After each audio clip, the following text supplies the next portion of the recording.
Happy Mother's Day, everybody, to all the mothers out there. Yes, this is filming on Mother's Day, so make sure you give your mother a big hug and make sure you respect her, as you do every day, I'm sure you do.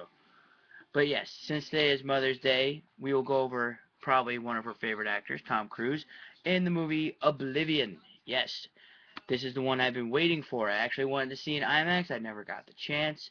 Got kicked out of theaters before I even got there, and I'm upset about that. I am. I'm watching you. But yes, let's get this. Let's do this. All right. The storyline. Well, your typical storyline, your typical sci-fi thriller storyline. It's post-Earth after a great alien war, which they didn't really explain much, but at least I mean at least to an extent where you don't get to know why they did it. You just assume they did just because they're aliens and they wanted to destroy Earth, probably for our resources.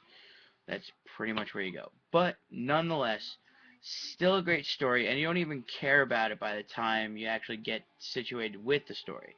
You actually enjoy it, and with the characters that they give you, and realistically, you have fun with the situation as well.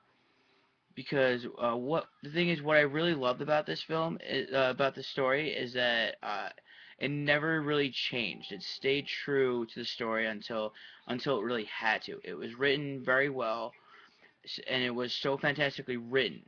Personally, I would almost go as far as say it's written as just as good as those great sci-fi movies, from the 70s and 80s. Like Star Wars, Planet of the Apes. The original versions, Godzilla, Beware the Blob. I mean, the list can go on and on with this. I mean, it definitely has the potential to actually go to be in a league of those types of great films. And I mean, please debate me if you will. I really do highly believe that fact to be true.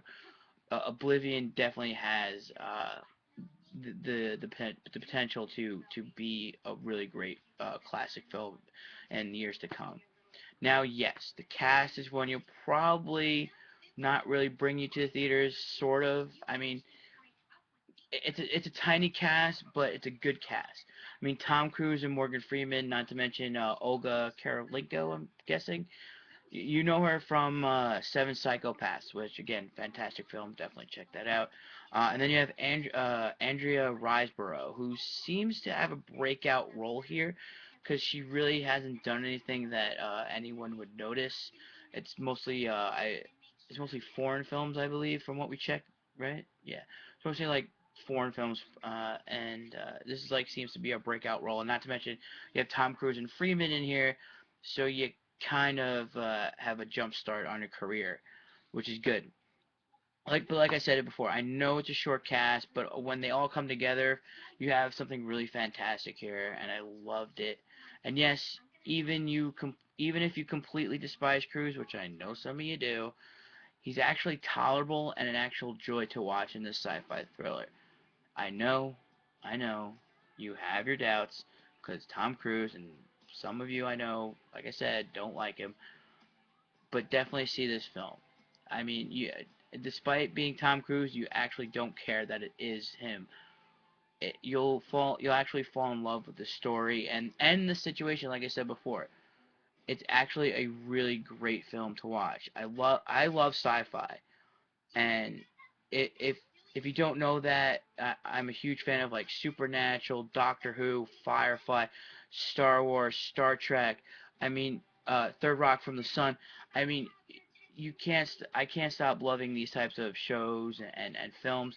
There's nothing really stopping from sci-fi being a fantastic, uh, you know, whether you want to call it a hobby or the fandoms for almost every sci-fi genre out there. I mean, Doctor Who and Firefly and Supernatural alone, not I'm not gonna even mention Star Trek because it has its own fucking convention. Not even just that, it has its own religion.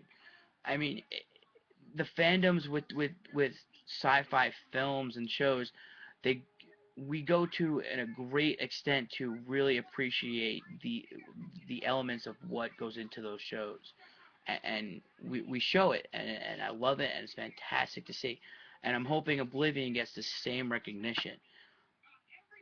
Now, they the thing is, all those shows and movies are so intriguing, and Oblivion meets all those requirements. And believe me, you will not believe your eye holes. Yes, that's right, I said that. When you hit the twist, it's the craziest twist that you'll see, and you will not see it coming. I mean, it completely comes out of nowhere.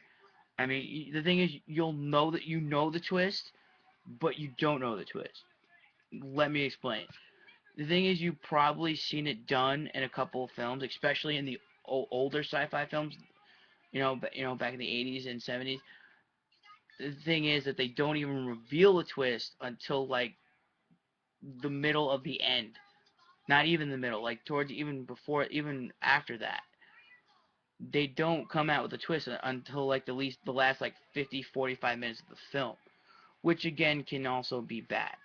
But I guess you won't see it coming, and I'm telling you right now, you won't even see this coming. I highly, and I mean highly recommend this film. It's actually it's a great movie. It's definitely high up on the Gare Bear review charts here. Um, I implore you to check it out. It's fantastic, and I really hope you go check this out. Cause I mean, even just don't even pay attention to Tom Cruise, okay? Just don't even think that it's him. Just you know, put someone else in your mind. But I do highly recommend. It's a very high recommend on the Gare Bear review. Check it out. It's fantastic. Also, wait for it. That's right. Give this review a thumbs up right here. If you do not, come on. I mean, just like a bow tie. It's cool. And also, if you enjoy the awesomeness that is, well, awesome. Also, share my videos on the Facebook and on the Twitter. And make sure, if you haven't already, subscribe to my channel. Guys, I told you, you gotta put the button on right away as soon as I say that. Otherwise, I look like an idiot on screen. Yeah, you know what? Forget it. I got it.